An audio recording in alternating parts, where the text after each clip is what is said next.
ॐ अज्ञानतिमिरान्धस्य ज्ञानञ्जनशलाकया चक्षुर्मिलितं येन तस्मै श्रीगुरुवे नमः। श्रीचैतन्यमनोभीष्टं स्थापितं येन भूतले स्वयं रूपः कदा मह्यं ददाति स्वपदान्तिकं। वन्देऽहं श्रीगुरौ श्रीयुतापदकमलं श्रीगुरुन् वैष्णवांश्च श्रीरूपं साग्रजातं सहगण रघुनाथान्वितं तं सजीवं साद्वैतं सावधूतं परिजनसहितं कृष्णचैतन्यदेवं श्रीराधा कृष्णपादान् सहगण ललिता श्रीविशाखान्वितांश्च। हे कृष्ण करुणा सिंधु दीनबंधु जगत्पते गोपेश गोपिका कांत राधा कांत नमस्तुते। तप्त कांचन गौरांगी राधे वृंदावनेश्वरी विश्वभानुसुते देवी प्रणमामि हरिप्रिये। वाञ्छाकल्पतरुभ्यश्च कृपासिन्धुभ्यैव च पतितानां पावनेभ्यो वैष्णवेभ्यो नमो नमः। जय श्री कृष्ण चैतन्य प्रभु नित्यानंद श्री अद्वैत गदाधर शिवासादि गौर भक्तवृंद। हरे कृष्णा कृष्णा कृष्णा हरे हरे, हरे राम राम राम हरे हरे। नमो विष्णुपादाय कृष्णप्रेष्ठाय भूतले श्रीमते भक्ति वेदांत स्वामिन्निति नामिने। नमस्ते सारस्वते देवे गौरवाणी प्रचारिणे निर्विशेष शून्यवादी पाश्चात्य देशतारिणे। जय जय श्री चैतन्य जयो नित्यानंदा जय अद्वैत चंद्र जय गौर भक्तवृंद। जय जय श्री चैतन्य जयो नित्यानंदा जय अद्वैत चंद्र जय गौर भक्तवृंद।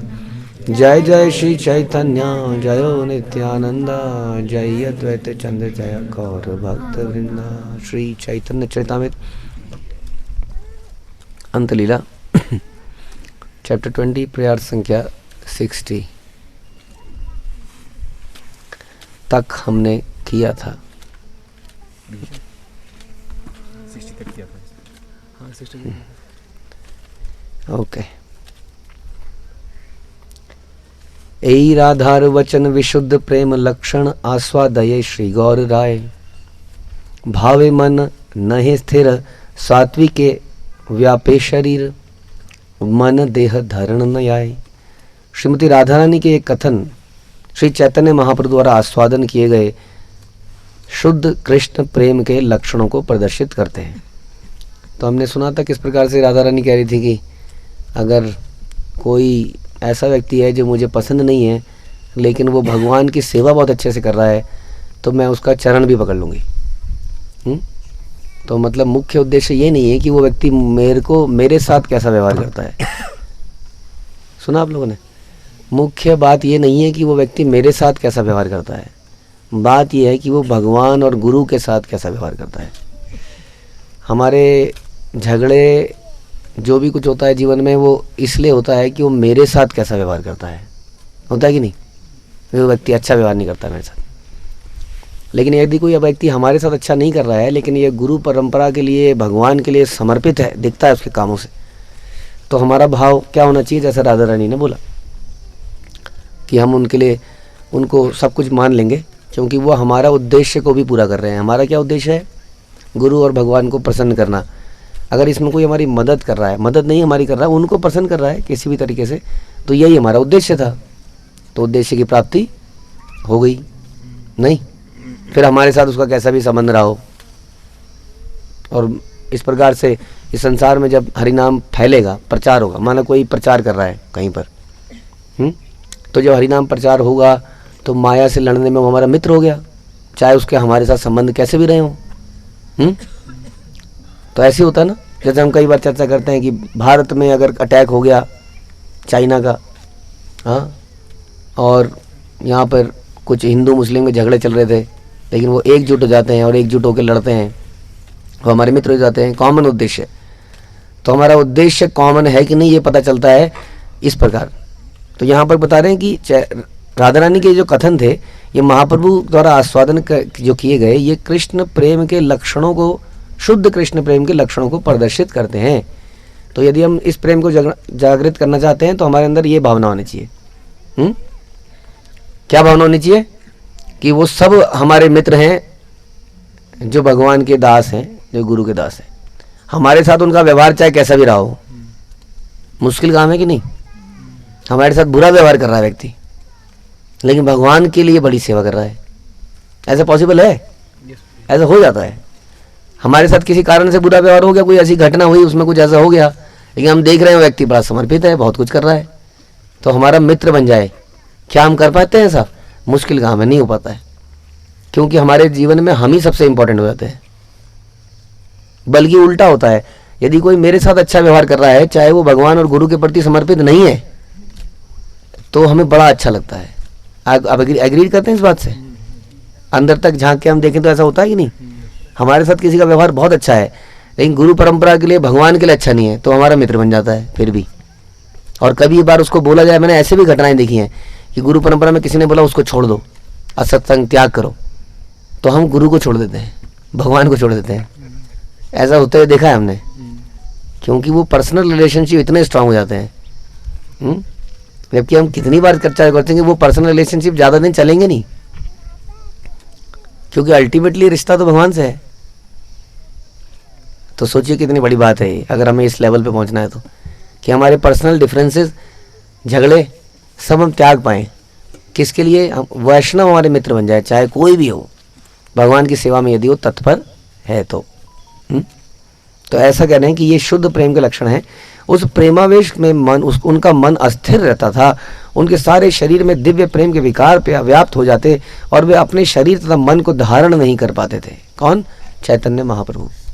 इस बात को सुनकर, यानी कि अगर हमें भगवान का हृदय जीतना है तो इस भाव को डेवलप करना पड़ेगा। This is called selfless. इससे ज़्यादा क्या सेल्फलेस होगा? नहीं। हमने कहानी सुनी थी एक स्त्री की, जो एक अपने पति को, बूढ़े पति को मर रहा था, एक वैश्य के पास लेके गई, सुना? सेल्फलेस हो गया ना।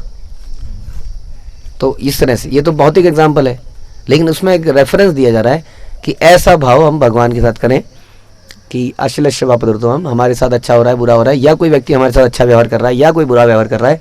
इसलिए श्रील प्रभुपाद ने जाते हुए एक बात बोली कि आप मेरे से कितना प्रेम करते हैं, जय प्रभुपाद, जय प्रभुपाद। कई लोगों ने, एक बार हम लोग कहीं बता रहे थे, हमें कहीं लेक्चर चल रहा होगा, तो किसी ने उनको, माता जी कहीं गई होगी, तो जोर से डांट दिया, तुम लोग प्रभुपाद करते रहते हो। हाँ नहीं, तुम लोग प्रभुपाद को भूल गए हो, और बड़ा हल्ला मचाने लगा वो। तो माता जी कंफ्यूज हो गई, आके हमसे बात करी, तो हमने उनको समझाया कि कौन कह रहा है हम प्रभुपाद को भूल गए हैं, किसको कहते हैं प्रभुपाद को मानना। हाँ, आजकल कितने ऋत्विक ऐसे हैं जो कहते हैं हम प्रभुपाद के अनुयायी हैं, तुम लोगों ने प्रभुपाद को भूल दिया है। Prabhupada lives in ISKCON, Prabhupada का एक पर्पस था, एक मिशन था, उसको हम पूरा कर रहे हैं। जो उनके मिशन को पूरा कर रहा है वही प्रभुपाद का है, वरना बाकी प्रभुपाद का कहाँ है। आप चाहे उनके विग्रह में रोज अभिषेक करते रहिए, लेकिन जो उन्होंने बोला, उनके ग्रंथों का वितरण कौन कर रहा है? प्रभुपाद ने बोला मैं अपने ग्रंथों में जीवित रहता हूँ। सुना आप लोगों ने इस बात को? कौन ग्रंथ वितरण कर रहा है? जो ग्रंथ वितरण कर रहा है वो प्रभुपाद को मानता है। हाँ, जो प्रचार कर रहा है जगह जगह पर, हाँ, प्रचार, प्रभुपाद का मिशन ही यही था, प्रीचिंग इज एसेंस, तो वो प्रभुपाद को फॉलो कर रहा है, वो याद कर रहा है, या आप याद कर रहे हैं। हाँ, तो इस प्रकार से लोगों को एक्सट्रीमिस्ट बन जाते हैं कई बार हम, सेंटिमेंटल। वास्तव में हमें किसी को फॉलो नहीं करना है। हाँ, ये समस्या है। हम अपने को ही, जैसे कि हमारे ऋत्विक भाई कई बार ऐसा बोलते हैं कि जो प्रभुपाद ही गुरु हैं, उसके बाद कोई गुरु नहीं हुए, ये लोग गुरु बन गए। हाँ, तो गुरु बन के उन्होंने करा क्या? क्वेश्चन ये है, गुरु बन गए मान लेते हैं, तो गुरु बन के उन्होंने क्या किया? आज जितना भी प्रचार ज़्यादा हो रहा है उसमें लोग प्रभुपाद को ही तो पहचान रहे हैं, या उन्होंने अपनी भगवत गीता निकाल दी कोई? प्रभुपाद की भगवत गीता ही प्रचलित है। तो प्रचार ज़्यादा हो रहा है तो प्रभुपाद का अपना ही नाम हो रहा है, ABS घूषुक त्रिभुवन, हो रहा है कि नहीं? फिर क्वेश्चन ये आता है कि उनको, अगर वो प्रभुपाद से दीक्षा दिला रहे हैं डायरेक्टली, तो उसको स्वीकृति कौन कर रहा है इस प्रोसेस को? क्या प्रभुपाद एग्री कर रहे हैं कि हाँ ये व्यक्ति सपने में आके बोलते हैं हाँ ये लिस्ट में से ये 100 लोग आपने दिए हैं दीक्षा में, ये सही लिस्ट है, ऐसा बोलते हैं उन लोगों को? तो somebody has to decide। हाँ, और उसी को गुरु परंपरा कहते हैं। परंपरा एवं परंपरा प्राप्तम, ऐसा बोला कि गुरु परंपरा प्रभुपाद पे खत्म हो गई तो फिर तो सभी कुछ खत्म हो गया। परंपरा तो परंपरा मस्ट कंटिन्यू। तो ये हमें समझना पड़ेगा कि कैसे इस प्रकार से जो भाव रखे, जो सही मायने में समर्पित व्यक्ति कौन है, हम ये चर्चा कर रहे थे। सही मायने में समर्पित वो नहीं है जो जय जय बोलता है, सही मायने में समर्पित वो है जो आदेशों का पालन करता है। और आदेश यही है, हमारे जो डिफरेंसेस हैं, हमारे जो झगड़े हैं, वो समाप्त हो जाने चाहिए हमारे कॉमन मिशन के लिए।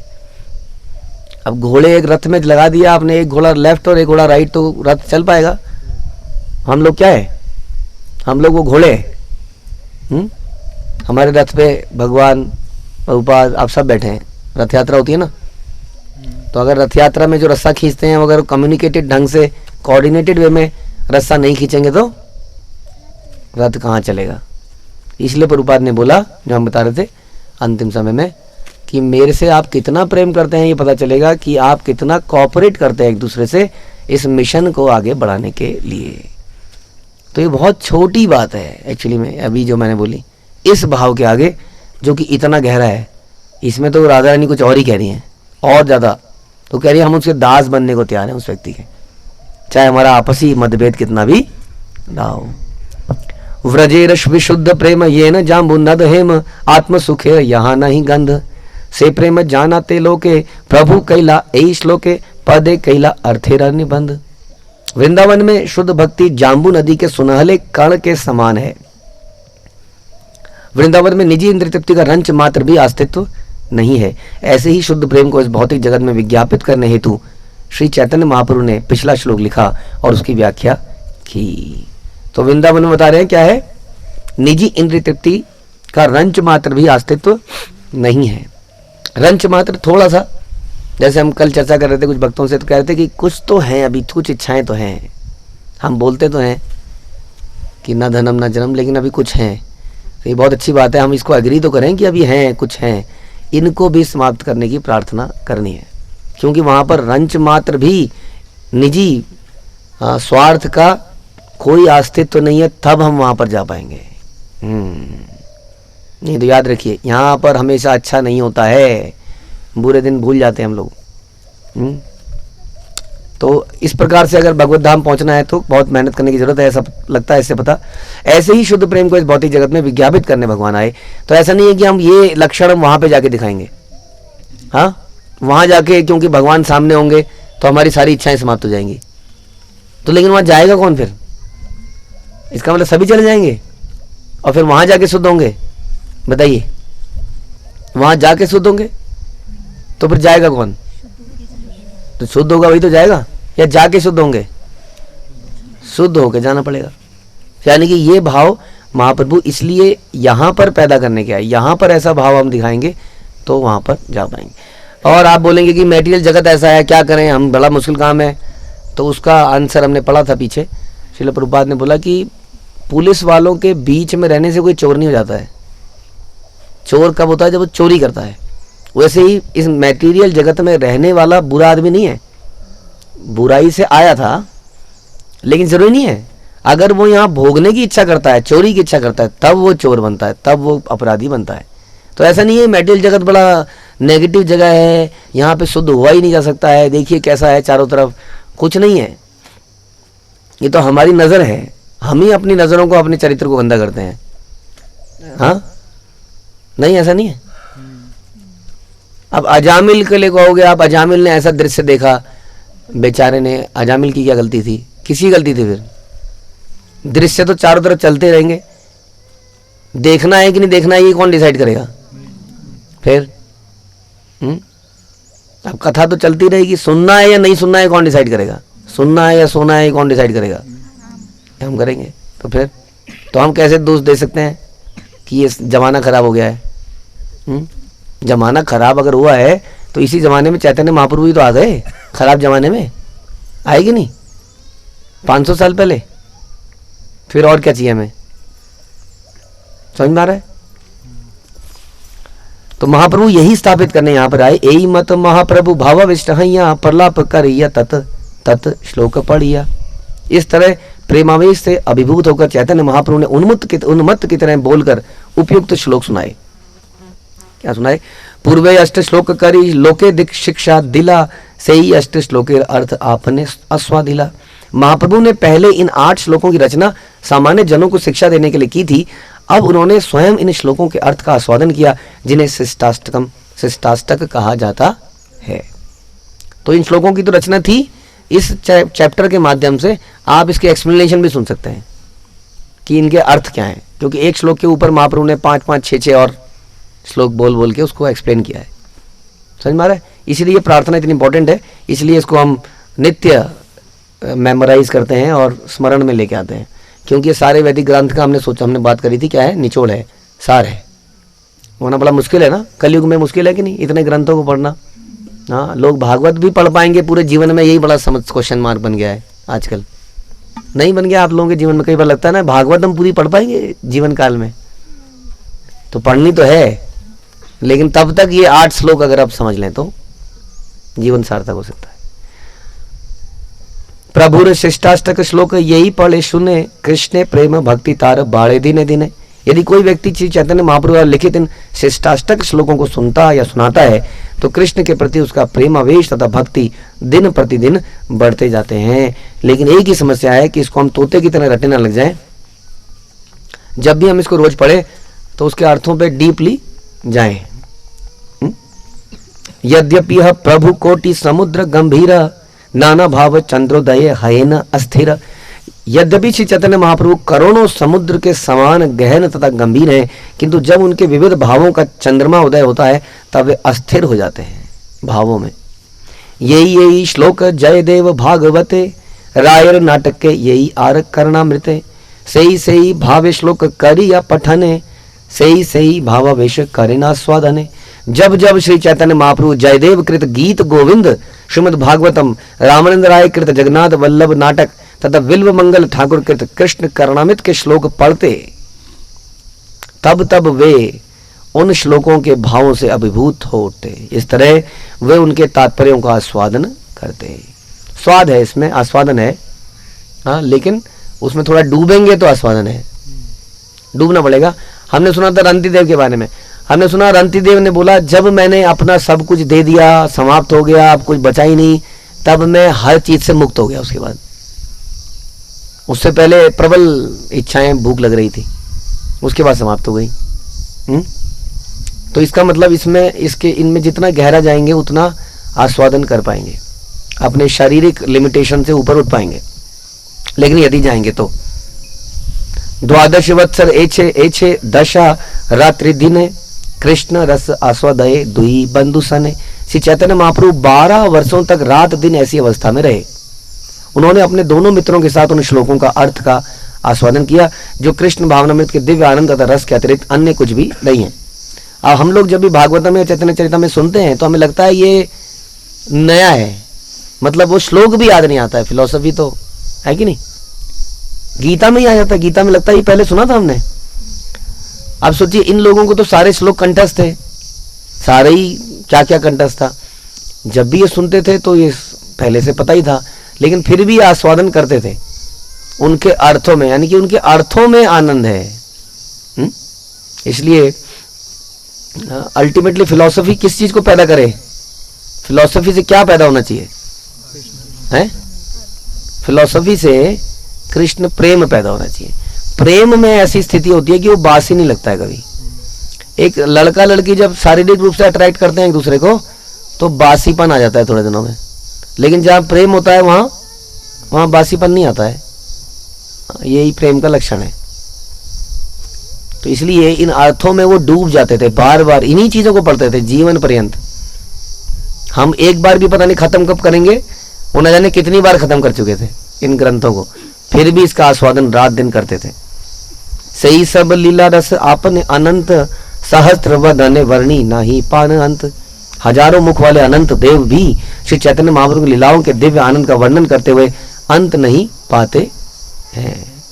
लेकिन हमारे जीवन में ऐसा लगता है कि ये समय भी कट ही जाएगा, उसके बाद कुछ रंगारंग कार्यक्रम होंगे, प्रसादम भी होगा इत्यादि। जीव शुद्ध बुद्धि कौन ताह पारे वर्णिते, तार एक कणा स्पर्शी आपना शोधिते। वो भला एक सामान्य जीव अपनी शुद्ध बुद्धि द्वारा किस तरह ऐसी लीलाओं का वर्णन कर सकता है? किसके लिए बोल रहे हैं? अपने लिए। कृष्णदास कविराज कह रहे हैं कि जब अनंत देव भी नहीं कर सकते वर्णन, तो मैं कौन कर सकता हूं? मैं कैसे कर सकता हूं? फिर भी मैं अपने आप को शुद्ध करने के लिए उस एक कण को छूने का प्रयास कर रहा हूं। लेकिन एक कण तो छूना ही पड़ेगा। इफ यू स्लीप तो एंटायरली मिस हो जाएगा। एक कण तो छूने का प्रयास कीजिए आज। एक कण। कृष्णदास कविराज कह रहे हैं मैं एक कण को छूने का प्रयास कर रहा हूं, उसी से काम हो जाएगा। वो एक बात जो मेरे हृदय में बैठ जाए आज, वही मेरा उद्धार कर सकती है। यत चेष्टा यत प्रलाप नाही पारावार, सही सब वर्णित ग्रंथ है सुविस्तार। श्री चैतन्य महाप्रभु के कार्यकलापों तथा उनके उन्माद के शब्दों की कोई सीमा नहीं है, इसलिए उन सब को वर्णन करने से इस ग्रंथ का कलेवर बहुत अधिक बढ़ जाएगा। हाँ, कृष्णदास कविराज जानते थे कलयुग में लोग देखेंगे बुक, ऐसा देखा आपने, आप बुक बांटने जाएंगे, ये पतली वाली दे दो। हाँ, प्रभुपाद को भी पता था इस बात का, इसलिए प्रभुपाद ने छोटी पुस्तकें निकाली, पतली पतली। तो पतली साइज देखते ही आदमी ये कैसे पढ़ पाएंगे। हाँ, अब भागवतम, हाँ, देखते ही क्या वो पूरा क्या कार्टन है, कार्टन देखते ही आदमी दब जाता है उसके नीचे, डर जाता है। लीलामृत भी बहुत मोटी है हिंदी वाली। हाँ, तो इंग्लिश वाली तो छोटी छोटी किताबें हैं, तो भारी किताब देख के भारीपन से महसूस होता है। इसलिए कृष्णदास कविराज भी कह रहे हैं किताब का साइज नहीं बढ़ाना है, छोटा ही रखेंगे। वृंदावन दास प्रथम ये लीला वर्णिल, सही सब लीलार आमी सूत्र मात्र कैला। श्री वृंदावन दास ठाकुर ने जिन लीलाओं का सर्वप्रथम वर्णन किया है, उनको मैंने केवल संक्षेप में दिया है। आप लोगों को याद है वृंदावन दास ठाकुर ने जो चैतन्य मंगल दिया था, बाद में उसका नाम हुआ चैतन्य भागवत, क्योंकि वृंदावन दास ठाकुर कौन थे? कौन थे? कौन थे वृंदावन दास ठाकुर? व्यासदेव के अवतार थे। तो व्यासदेव ने क्या लिखा? भागवतम। इसलिए व्यासदेव के अवतार ने क्या लिखा? चैतन्य भागवतम। तो इसलिए उसका नाम चैतन्य मंगल से बदल के क्या कर दिया गया? चैतन्य भागवतम। तो वो चैतन्य भागवतम में आदि लीला बहुत डिटेल में है, और यहाँ पर अंत लीला बहुत डिटेल में है। आप देखेंगे अंत लीला उसमें बहुत कम है। तो कृष्णदास कविराज ने रिपीटेशन नहीं किया, उन्होंने कोशिश किया जो वृंदावन दास ठाकुर ने नहीं लिखा ड्यू टू एनीथिंग, उसको यहाँ विस्तार से लिखें, ऐसा उन्होंने कोशिश करी। कह रहे हैं कि फिर भी ये साइज बहुत बढ़ गया है। वृंदावन दास ठाकुर कह रहे हैं कोशिश तो कम करी थी, फिर भी साइज बढ़ गया। कितनी किताबें चैतन्य चरितामृत की? 9 किताबें फिर भी बन गई मोटी मोटी। अतएव सही सब लीला न पारी वर्ण बारे, समाप्ति कर लो लीला के करी नमस्कारे। तो चूंकि सारी लीलाओं का विस्तार से वर्णन कर पाना असंभव है, इसलिए मैं ये वर्णन समाप्त करूंगा और उन्हें सादर नमस्कार करूंगा। ये अच्छी खबर है, इसका मतलब क्लास खत्म होने वाली है।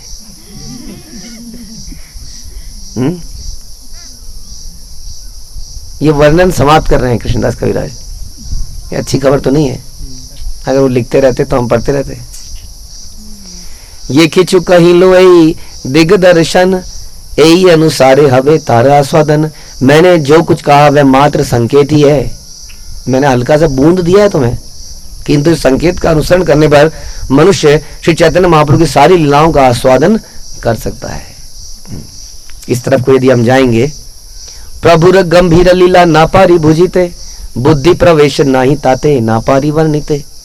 मैं श्री चैतन्य महाप्रभु की अत्यंत गंभीर और अर्थपूर्ण लीलाओं को नहीं समझ सकता। बार बार इसी बात को कह रहे हैं, मेरी बुद्धि उसमें प्रवेश नहीं कर सकती, इसलिए मैं उनका उचित रीति से वर्णन नहीं कर सका। तो ये चैतन्य चरितामृत लिखते हुए उनके राइटर की ह्यूमिलिटी दिखती है यहाँ पर बार बार, कि वो अपने आप को अक्षम मान रहे हैं बार बार, मैं नहीं कर पाऊंगा, मैं नहीं कर पा रहा हूँ। और वास्तव में भगवान की लीलाएं अनंत ही हैं, उनका वर्णन कर पाना, उनको समझना मुश्किल ही है जब तक भगवान की कृपा ना हो, इसलिए हम बुद्धि से नहीं समझ सकते हैं। वही व्यक्ति समझ पाएगा जो समर्पित होगा, हम्बल होगा, सर्वेंट बनने का प्रयास करेगा, उसके हृदय में भगवान ज्ञान प्रकाशित करते हैं गुरु के माध्यम से, बाकियों के हृदय में नहीं हो पाएगा, इसलिए उसको आनंद नहीं आएगा। वो इसके ऊपर पीएचडी कर लेगा, कुछ स्कॉलरशिप कर लेगा और फिर छोड़ देगा, फिर कोई दूसरी बुक पकड़ लेगा। फिर उस दूसरी बुक पर रिसर्च करेगा। आप कहेंगे हमने चैतन्य चरितमृत पढ़ ली, बहुत सारी ऐसी किताबें प्रभु जी गीता प्रेस में जो हमारे यहाँ पर है ही नहीं, क्यों ना उनको पढ़ा जाए। अब ये तो पढ़ लिया मैंने, चैतन्य चरितमृत, भागवतम पढ़ लिया, गीता पढ़ ली, छोटी किताबें पढ़ ली, अब क्या करूं? अब तो कोई पढ़ने दो मुझे बाहर की किताबें, और भी तो है सागर। यहाँ तो कहने मैंने तुम्हें संकेत दिया है, अगर तुम इस संकेत में डूबने का प्रयास करोगे तो अंदर नहीं गहराइयों में कुछ और मिलता चला जाएगा। अभी तो हमने ऊपर से सरफेस रीडिंग करी है, जिसको हम रीडिंग कहते हैं, वो वास्तविक रीडिंग नहीं है। अभी हमें इसमें गोता लगाना है। पहली बारी में तो खाली ऊपर ऊपर का पता चला है, जितना अंदर जाएंगे वास्तव में जीवन में हम भागवतम चैतन्य चरितमृत के अलावा कुछ है ही नहीं करने को। इसके बाहर जाने की जरूरत नहीं, क्योंकि चैतन्य महाप्रभु ने और कुछ नहीं किया, वो इसी को पढ़ते रहे। तो शायद हम उनसे ज्यादा स्कॉलर हैं या बनना चाहते हैं। कह रहे हैं कि मेरी बुद्धि उसमें प्रवेश भी नहीं कर सकती है उनकी लीलाओं को समझने में। सब श्रोता वैष्णवेर वंदिया चरण चैतन्य चरित वर्णन कैलु समापन। अपने समस्त वैष्णव पाठकों के चरण कमलों में सादर नमस्कार करके मैं श्री चैतन्य महाप्रभु के चरित्र का वर्णन समाप्त करूंगा। लेकिन क्या ये वर्णन समाप्त हो सकता है? ये नहीं हो सकता है, नहीं ये कभी होना चाहिए, क्योंकि ये समाप्त तो जीवन समाप्त। इसके बाद हम क्या करेंगे? आकाश अनंत ताते ये छे पक्षी गण यार तत् यत शक्ति तत् करे आरोहण। आकाश असीम है, किंतु अनेक पक्षी अपनी अपनी क्षमता के अनुसार ऊंची से ऊंची उड़ान भरते हैं। आकाश कितना है? असीम है। उसमें पक्षी देखा आपने ऊपर उड़ते हुए उड़ान भरते हैं, लेकिन वो परम आकाश के सामने क्या है? कुछ नहीं है। उसी तरह से हम भी ऊंची उड़ान भरते हैं, ऐसा बता रहे हैं कि मैंने ये पुस्तक लिखी, या मैंने ये पुस्तक पढ़ी, या मैंने इस पुस्तक में क्विज में नंबर 1 लेके आया। हाँ, कहीं पर कुछ टेस्ट हो रहा था उसमें मैं फर्स्ट आ गया, इसका मतलब मुझे समझ में आ गया। कहीं कहीं कॉन्टेस्ट होते रहते हैं ना, तो मैं उस कॉन्टेस्ट में नंबर 1 आ गया, तो मुझे अब ये चरित्र ये समझ में आ चुका है। बता रहे हैं कि आसमान में जैसे पक्षी उड़ता है, उड़ान मारता है, वैसे ही है। अब वो असीम आकाश में वो पक्षी की जो औकात है वो कुछ भी नहीं है। ये समझने की जरूरत है सबसे पहले तो। क्या समझने की जरूरत है? वास्तविकता को, कि हमारी पोजीशन है क्या। ऐसे महाप्रभु लीला नाही और पार जीव हैया केवा श्यामक सम्यक पारे बरनी बार।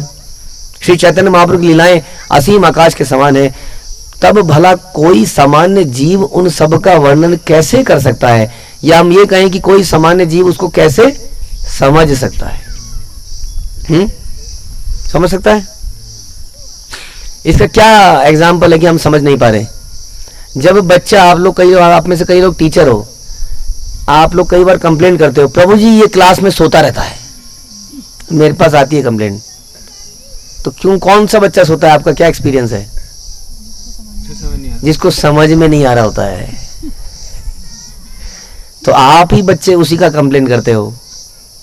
तो चैतन्य चरितमृत जब समझ में नहीं आती तो क्या होता है? तब नींद आती है। तो सेम जो बोएंगे वही काटेंगे। तो इसलिए हमें स्टूडेंट भी ऐसे मिलते हैं जिनको समझ में नहीं आता है, वो सो जाते हैं। क्योंकि चैतन्य महाप्रभु के रोंगटे खड़े हो जाते थे जब एक लाइन सुनते थे। रोंगटे खड़े होने, कब हमारे रोंगटे कब खड़े होते हैं? ठंड लगने में। और कोई बहुत, अभी मेरे को बता रहे थे कि हमारी एक बच्ची के रोंगटे खड़े हो गए थे यहाँ आने से पहले, यात्रा में आने से पहले। क्यों पता है? बस इतनी बढ़िया थी। मतलब कि बस को देख के मेरे को एक्साइटमेंट बढ़ रही है उस बस में बैठने की, है ना। कईयों के रोंगटे खड़े। कई लोगों ने जब यात्रा की प्री फोटो वो देखी वीडियो, तो उस वीडियो को जब देखा उन्होंने कहा अच्छा वो यहाँ जा रहे हैं क्या, अच्छा हाँ मेरा नाम भी आएगा। तो वादियों को देखने के लिए रोंगटे खड़े हो जाते हैं। कई लोग जो वीडियो नहीं देख पाए क्योंकि लोग बिजी होते हैं, वो व्हाट्सएप के मैसेज भी नहीं देखते हैं कई लोग। जब उन्होंने अचानक से 7:30 बजे या पौने 7 बजे क्लास खोली तो देखा ओह ये क्या है पीछे, तो उनके रोंगटे खड़े हो गए। तो उन्होंने कहा खास हम भी इन वादियों में होते हैं, ये हसीन वादियां। हाँ, और फिर कई बार फोटो भेजी गई ग्रुप में फोटो गई, तो हमारे ग्रुप में आप देखते हैं कि प्रसादम टीम बड़ी चतुर है, उस सारे प्रसादम को एक साथ रख के किस तरह कंबाइन करके उनकी फोटो भेजती है ना। प्रसादम चालू हो चुका है, उसमें प्रसाद इतना दिव्य दिखता है, पता नहीं कैसे उन फोटो में, ये चाल है इन लोगों की, क्योंकि उसमें हमारे रोंगटे खड़े हो जाते हैं। तो हमारे रोंगटे अक्सर ऐसे खड़े होते हैं। तो जब एनीवे जब रोंगटे किसी भी कारण से खड़े हों तो आदमी को नींद आती है उस वक्त? नहीं आती। लेकिन इन लीलाओं में नींद आ जाती है क्योंकि समझ में नहीं आता है। वैसे समझने के लिए इतना गहरा विषय नहीं है, जैसा कि साइंस, फिजिक्स, केमिस्ट्री, मैथमेटिक्स। हाँ, ये पढ़ने के नाम से भी रोंगटे खड़े होते हैं आपके। जो पढ़ चुके हैं, पता नहीं, हमारे तो होते थे, हमें बार बार सपने आते थे जिंदगी में ना, कई सालों बाद तक, कि मेरा एक पेपर रह गया। सपने में मैं भाग रहा हूँ वहां पर यूनिट जहाँ पे टेस्ट हो रहा है, और वहां पहुंचा, देखा मेरा रोल नंबर रह गया है और मैं भाग रहा हूँ, आगे बढ़ ही नहीं पा रहा। आप भाग रहा हूँ, आगे नहीं बढ़ पा रहा। सपने में ऐसा होता है ना कि भाग रहे हैं और आगे ही नहीं बढ़ रहे हैं। तो ऐसी घटनाएं, ऐसी चीजों में हमारे रोंगटे खड़े होते हैं। लेकिन यहाँ बता रहे हैं कि चैतन्य महाप्रभु की लीलाएं असीम आकाश के समान है। कौन उनका वर्णन कर सकता है, कौन उनसे समझ सकता है। वित बुद्धिर गति ततेक वर्णिलु समुद्रेर मध्य ये न एक कण क्षणिलु।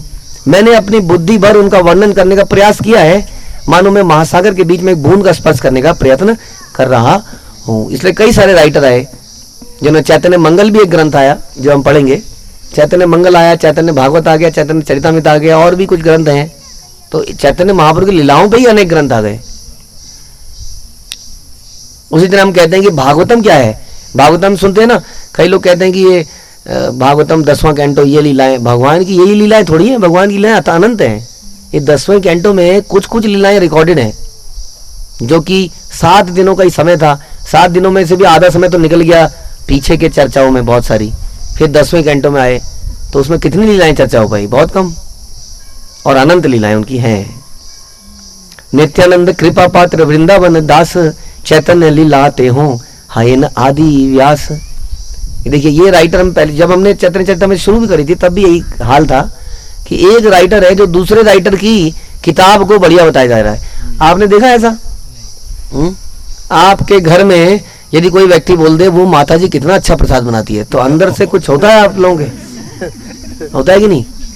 हमारी प्रसादम टीम में ही अगर आप बोल दो ये वाला प्रसाद अच्छा था, तो दूसरी प्रसाद अच्छा, हाँ ये वाला ज्यादा अच्छा था। ऐसा होता है हमेशा ही किसी भी चीज में। लेकिन यहां पर ये ऐसे राइटर हैं जो कंटिन्यूअसली बार बार ये बोलते हैं कि वो जो है ना, वो पुस्तक राइटर, वो पुस्तक ज्यादा अच्छी है, उसको पढ़ो। वृंदावन दास ठाकुर की श्री चैतन्य महाप्रभु के नित्य भक्त हैं, प्रिय भक्त हैं। अतएव वे श्री चैतन्य महाप्रभु की लीलाओं का वर्णन करने में आदि व्यास देव हैं। यहां बता रहे हैं देखो कि साक्षात व्यास देव के अवतार हैं जिन्होंने ये ग्रंथ लिखा है। श्री भक्ति सिद्धांत सरस्वती ठाकुर कहते हैं कि वृंदावन दास ठाकुर के बाद के सारे लेखक जो कि श्री चैतन्य महाप्रभु के शुद्ध भक्त हैं तथा जिन्होंने महाप्रभु के कार्यक्रमों का वर्णन करने का प्रयास किया, व्यास सदृश माने जाने चाहिए। चैतन्य लीलाओं का वर्णन करने में श्रील वृंदावन दास ठाकुर आदि व्यासदेव हैं, और बाकी सारे भक्त जिन्होंने ऐसा किया, उनके पदचिन्हों का अनुसरण किया, वो भी व्यासदेव कहलाए जाने चाहिए। प्रमाणिक गुरु भी व्यासदेव का प्रतिनिधित्व करता है, प्रतिनिधि होता है, व्यास कहलाता है। इसलिए हम कहते हैं ना, व्यास शासन पे बैठिए, व्यासदेव के प्रतिनिधि बनते हैं। ऐसे गुरु के जन्मदिन की पूजा को इसलिए व्यास पूजा कहा जाता है। ये बता रहे हैं। तार आगे यद्यपि सब लीलार भंडार तथापि अल्प वर्णिला छड़ी लेना आर।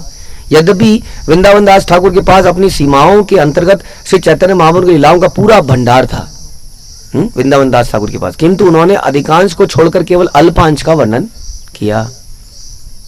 ये किछु वर्णिलु सही संक्षेप करिया लिखित न पारेन तबु राखिया छे न लिखिया। मैंने जिस अंश का वर्णन किया है वह वृंदावन दास ठाकुर द्वारा छोड़ दिया गया था, किंतु उन्होंने लीलाओं का वर्णन न करने पर भी हमें एक सारांश प्रदान किया। तो इसलिए इस बुक में वो चीज दिखती है अक्सर जो कि चैतन्य भागवत में हमें नहीं दिखती है।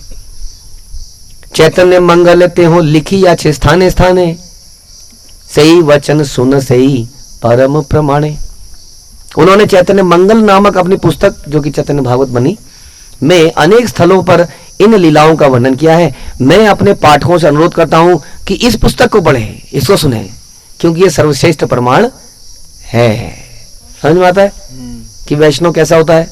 हमने कुछ दिन पहले सुना था कि वैष्णव नमक जैसा होता है, कि खाने में जब नमक गिरता है, हाँ एकदम बढ़िया नमक होता है, तो हम कहते हैं क्या बढ़िया राजमा बनाए हैं। हाँ, और अगर नमक खराब हो जाता है तो देखिए नमक बेकार हो गया इसमें, तब नहीं कहते राजमा बेकार हो गया, कहते नमक बेकार हो। बढ़िया हो गया तो कौन बढ़िया हुआ? राजमा बढ़िया हो गया। नमक की प्रशंसा हुई लेकिन नमक की बुराई हुई। हाँ, तो ऐसा भक्त का नेचर है। तो ऐसा बनने का हमें प्रयास करना चाहिए। यहाँ पर इसलिए देखिए व्यक्ति कह रहे हैं मैं तो बेकार हूँ, बिल्कुल ये पुस्तक बेकार है, मैं मेरी बुद्धि नहीं है, वो व्यासदेव है, उन्होंने जो लिखा है वही बढ़िया है, उसको सुनिए आप लोग, उसको पढ़िए। लेकिन प्रभुपाद हमें समझा रहे हैं कि ये जो सारे के सारे रिप्रेजेंटेटिव है सबको व्यास मानना चाहिए।